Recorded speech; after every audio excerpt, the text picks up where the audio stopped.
Mensen kunnen in de kunde komen met nieuwe of bestaande methodes om erachter te komen hoe het stelt is met het boeien. Likers je dienen wordt met simpele theepoetsjes. Ik denk dat dit rooibosthee is.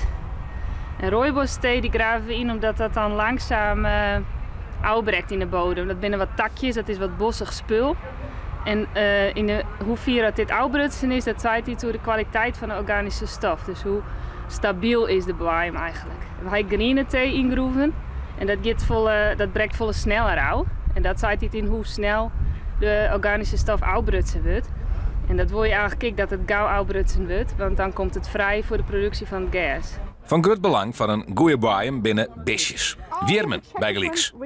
Wij laten het zien wat voor bodemleven we hebben in de grond. En ik dacht van, we laten een methode zien, wat schimmels zien en een aantal wormen.